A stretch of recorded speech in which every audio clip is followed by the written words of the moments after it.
मुलांनो, आज आपण हा 11वा पाठ गोष्ट अरुणिमाची हा पाठ आपण बघणार आहोत. गोष्ट अरुणिमाची हा पाठ, या पाठाच्या लेखिका आहेत सुप्रिया खोत. या पॅरेग्राफमध्ये सुप्रिया खोत यांचा परिचय दिलेला आहे. त्या प्रसिद्ध लेखिका आहे. अनेक मासिकांमधून आणि वृत्तपत्रातून त्यांनी लेखन केलेलं आहे आणि पुणे येथे त्या संपादिका म्हणून बराच काळ कार्यरत आहेत. या पाठामध्ये त्यांनी अरुणिमाची गोष्ट सांगितलेली आहे. अरुणिमा हे एका मुलीचं नाव आहे. अगदी जिद्दी, चिकाटी आणि खूप महत्त्वाकांक्षा असणारी आणि खूप परिश्रम घेणारी ही मुलगी, हिने आपल्या अपंगत्वावर मात करून आपलं ध्येय कसं गाठलेलं आहे याची सुंदर गोष्ट या पाठामध्ये सुप्रिया खोत यांनी मांडलेली आहे.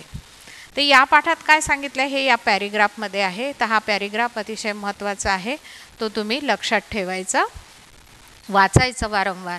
या पाठामध्ये अरुणिमा स्वतःवर आलेल्या संकटात तिला जे पाय गमवावे लागले त्यासाठी ती रडत बसण्यापेक्षा आलेल्या परिस्थितीवर मात करण्यासाठी आणि आपलं ध्येय गाठण्यासाठी तिने कसे प्रयत्न केले याची गोष्ट आपल्याला बघायची आहे. ही जिद्दी अरुणिमा कशी असते आणि तिने आपलं स्वतःचं ध्येय कसं पूर्ण केलं हे आपण आता या पाठातून बघूया. मी अगदी शब्द न शब्द तुम्हाला सांगणार नाही आहे इथे, तर एका गोष्टीच्या रूपात तुम्हाला मी अरुणिमाची कहाणी सांगते. हे चित्र बघा, ही आहे अरुणिमा. या अरुणिमाची गोष्ट आपण पाहू. जर तुम्ही गुगलवर बघितलं तर या अरुणिमाची कहाणी तुम्हाला लगेचच कळेल. माउंट एव्हरेस्ट सर करणारी एक पहिली अपंग महिला म्हणून तिचा उल्लेख केलेला आहे. पहिली अपंग महिला म्हणून तिचा उल्लेख या ठिकाणी आहे की माउंट एव्हरेस्ट सर करणारी ही पहिली अपंग भारतीय म्हणून तिचा उल्लेख केलेला आहे. पण मुलांनो, अगदी जन्मापासून ही अरुणिमा अपंग नव्हती. ती कशी अपंग झाली ते बघूया. लखनौपासून 200 किलोमीटर अंतरावर आंबेडकर नगर नावाचं एक गाव, त्या गावी राहणारी अरुणिमाच्या कुटुंबात तिची आई, तिचा लहान भाऊ आणि तिची एक मोठी बहीण होती. त्या मोठ्या बहिणीचं लग्न झालेलं होतं आणि म्हणून मग पुरुषांपैकी तिच्या घरी महत्त्वाची व्यक्ती म्हणजे तिच्या मोठ्या बहिणीचे मिस्टर, म्हणजेच तिचे मोठे भाऊजी, त्यांना ती भाईसाब असं म्हणत असे. तर हे भाईसाब म्हणजे त्यांच्या कुटुंबातली महत्त्वाची व्यक्ती होती. कुठलेही निर्णय घ्यायचे असेल तर भाईसाब घेत असे.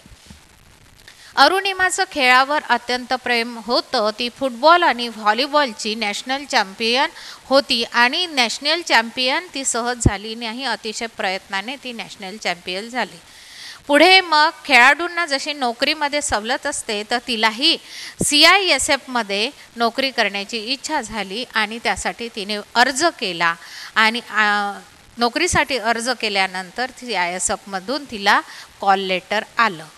त्यानंतर त्या कॉल लेटर आल्यानंतर त्याच्यात एक चूक होती. तिच्या फॉर्ममध्ये तिची जी जन्मतारीख होती ती चुकलेली होती आणि मग ही चुकलेली जन्मतारीख दुरुस्त करण्यासाठी तिला दिल्लीला जावं लागणार होतं. मग दिल्लीला जायचा दिवस उजाडला. 11 एप्रिल 2011ला ती दिल्लीला जायला निघाली. कारण आता नोकरी पक्की होणार किंवा नोकरी आपल्याला कन्फर्म होणार, त्यासाठी आपल्याला डेट ऑफ बर्थ आपली करेक्ट करून घ्यावी लागणार आणि त्यासाठी तिला दिल्लीला जावं लागलं.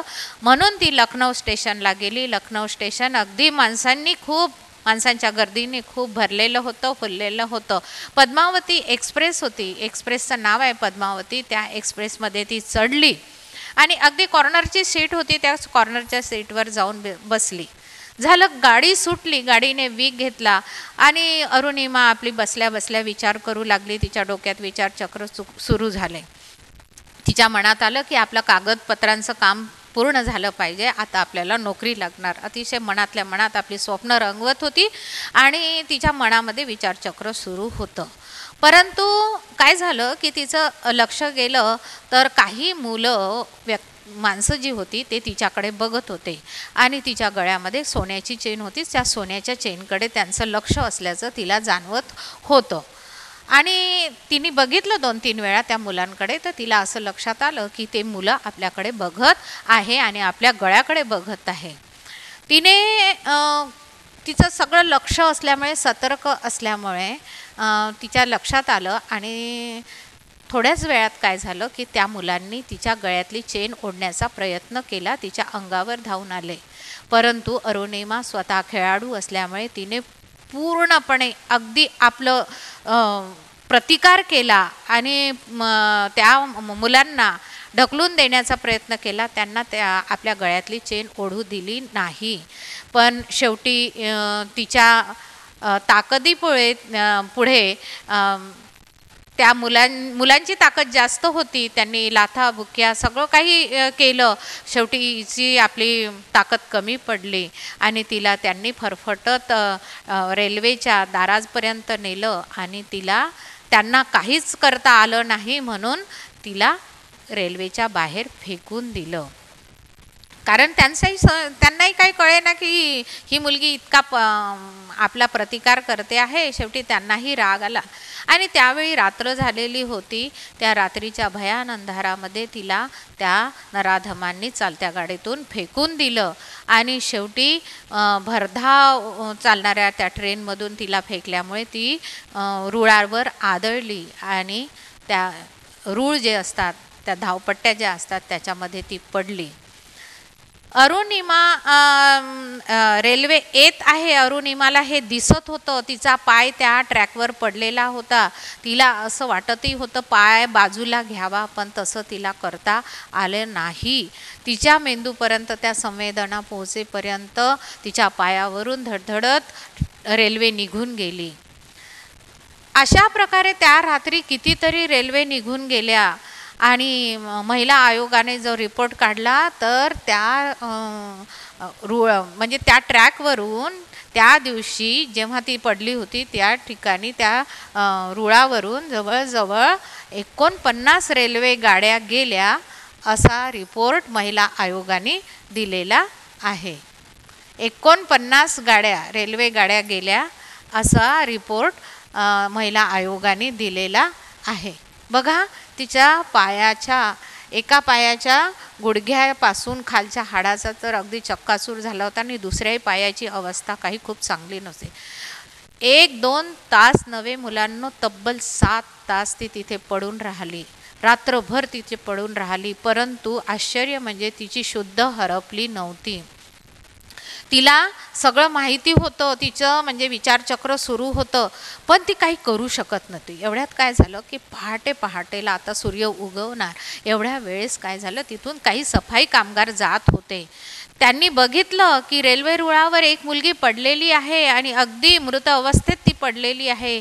त्या रेल्वेच्या सफाई कामगारांनी ताबडतोब रेल्वे स्टेशनला कळवलं आणि त्या ठिकाणचं स्टेशन होतं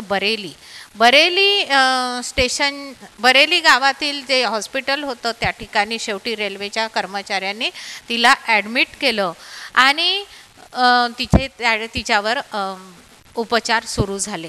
बरेलीच्या हॉस्पिटलमध्ये गेल्यानंतर त्या ठिकाणी तिचं ऑपरेशन करायचं तर त्या ठिकाणी भूलतज्ञ नव्हते. आता भूलतज्ञ म्हणजे कोण तर लक्षात घ्या, ॲनेस्थेशिया जे देतात त्यांना भूलतज्ञ असं म्हणतात.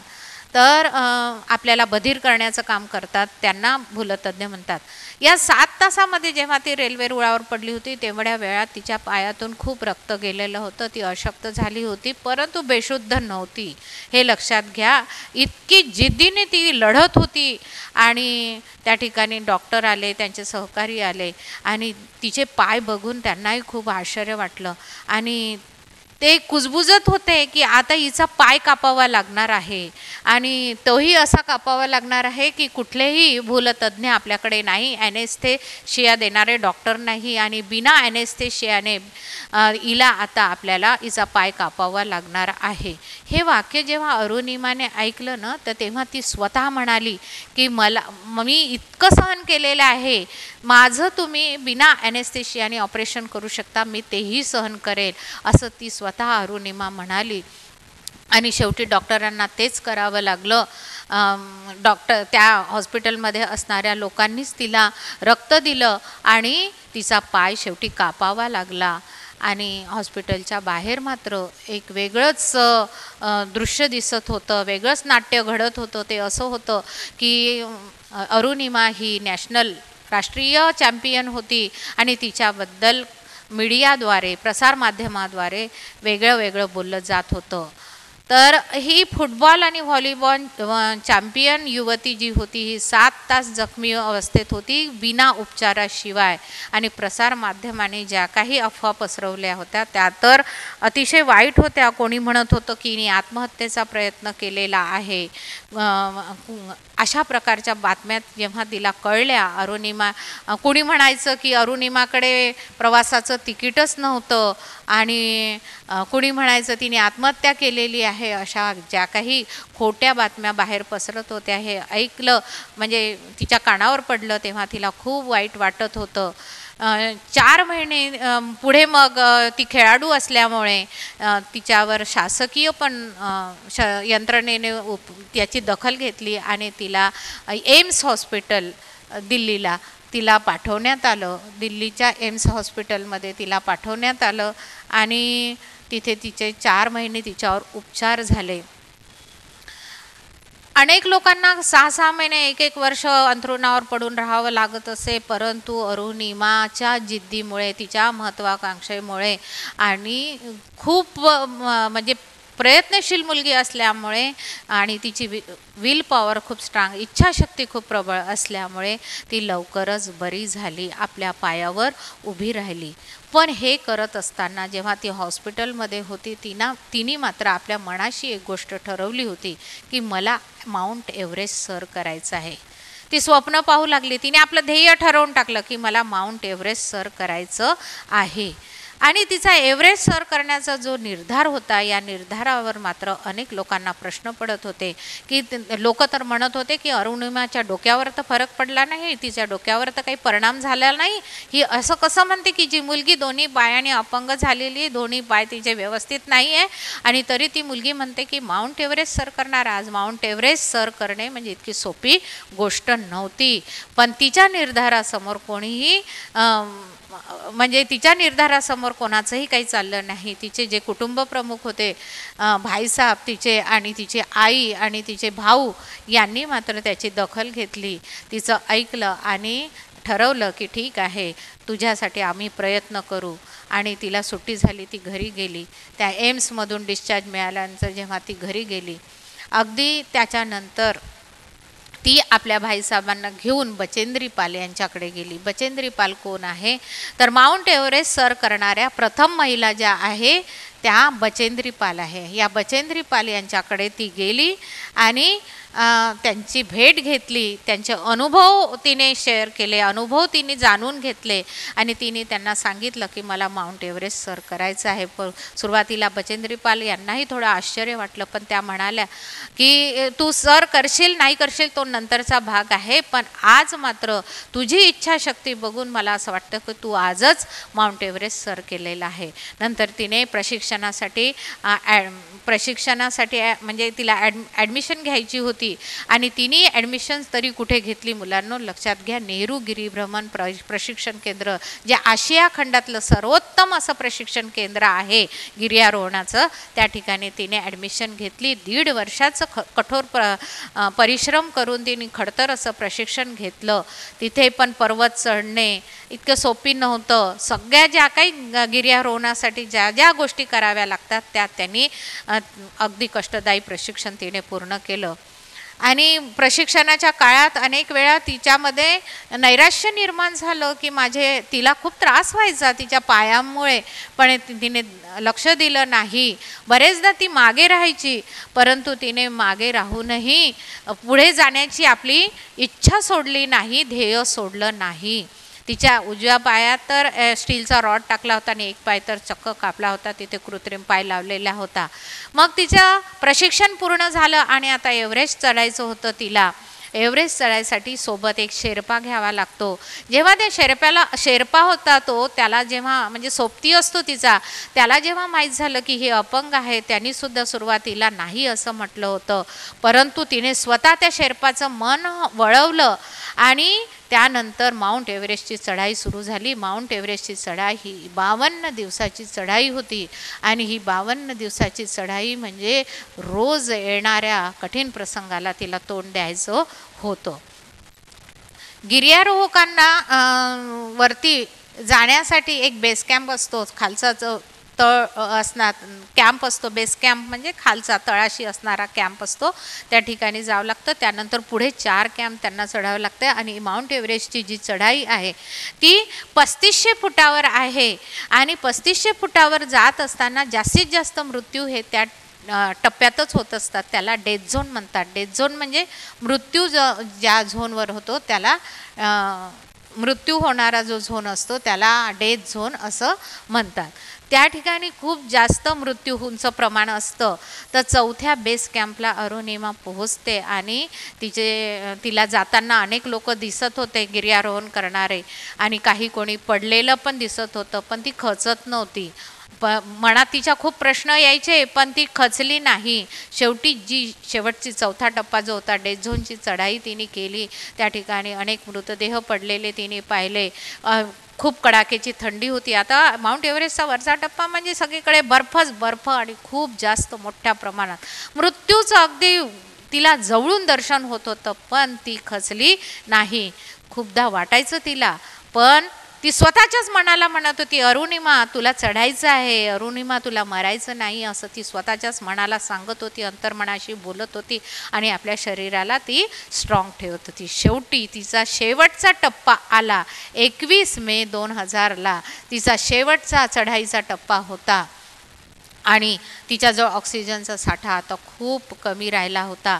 तो जो सोबती होता तिचा शेर्पा तिला अगदी कळकळीने सांगत होता की आता मागे फिर अरुणिमा, आता आपण पुढे जाऊ नाही, कारण तुझ्याजवळचा ऑक्सिजनचा साठा संपत आला. पण ती म्हणत होती नाऊ ऑर नेव्हर, म्हणजे आता नाही तर कधीच नाही. नाऊ नॉर नेव्हर याचा अर्थ आता नाही तर कधीच नाही. मी आता चढली नाही तर मी पुन्हा चढू शकणार नाही. तिला सगळं दिसत होतं की मला जी प्रायोजक मिळाले, माझ्यासाठी ज्या ज्या संस्थांनी खर्च केलेला आहे ते मला परत देणार नाही, मला या संधीचा उपभोग घेतलाच पाहिजे. शेवटी ती एव्हरेस्ट शिखरावर पोहोचली. तिथे गेल्यावर तिने शेर्पाला फोटो काढायला लावले. तिने ऑक्सिजनचा मास्क काढला फोटोसाठी आणि मी अशी तशी मरणार नाही याचे पुरावे तिने दिली. शेर्पाने व्हिडिओ क्लिप केली त्या ठिकाणी. आधीच तो चिडला होता, त्याला असं वाटत होतं की हिने लवकर निघावं, पण शेवटी ती इतकी जिद्दी होती की भारताचा ध्वज तिने माउंट एव्हरेस्टवर फडकवला. जेमतेम अगदी आता त्यांचा उतरण्याचा प्रवास सुरू झाला आणि उतरण्याचा प्रवास सुरू झाल्यानंतर एक 40-50 पावलावर तिचा ऑक्सिजनचा साठा संपला आणि तिला आता असं वाटू लागलं, झालं आपण आता मरणार, आता आपण जगणार नाही. पण काय झालं मुलांनो, एक त्या ठिकाणी बघा, जर प्रयत्न केले तर यश मिळत असतं. इथे आपल्याला प्रचिती मिळते. तिच्या जिद्दीसमोर काहीही चाललं नाही. तिथे अशी घटना घडली की एक ब्रिटिश माणूस होता, तो माउंट एव्हरेस्ट चढत होता. त्याच्याकडे 2 सिलेंडर होते ऑक्सिजनचे आणि त्यातलं ओझं होतं म्हणून त्यांनी एक सिलेंडर फेकून गेलं. त्याकडे शेर्पाचं लक्ष गेलं. शेर्पानी लगेच म्हणाला तो तिला की अरुणिमा इथे एक ऑक्सिजनचं सिलेंडर मला दिसत आहे. त्याने पटकन ते सिलेंडर आणलं आणि अरुणिमाला दिलं आणि तिथे डेथ झोनमधून ते लोक सही सलामत खाली उतरले आणि पुढे तो समोर आली ती. आणि अशा प्रकारे या अरुणिमाने एव्हरेस्ट सर केलं. अतिशय आत्मविश्वासाने तिने एव्हरेस्ट सर केलं. अशी ही पोलादी आणि कणखर वृत्तीची अरुणिमा होती आणि आज ती आपल्या देशातील पहिली अपंग महिला म्हणून तिची गणना केली जाते. आणि असं ध्येय हे पूर्ण करावं लागतं. म्हणूनच हा धडा तुमच्यासाठी घेतलेला आहे. अतिशय चांगला धडा आहे, याचा चांगला अभ्यास करा. बघा, जर ध्येय जर कमकुवत असेल तर आपल्याला अपयश येणारच. म्हणून ध्येय आपलं हे अतिशय बलशाली असलं पाहिजे आणि ध्येय पूर्ण करण्याची जिद्द आपल्यामध्ये असली पाहिजे. एवढं आपल्याला या पाठामधून शिकायचं आहे. पुन्हा हा पाठ वाचा आणि याच्यावरची कृती सोडवा.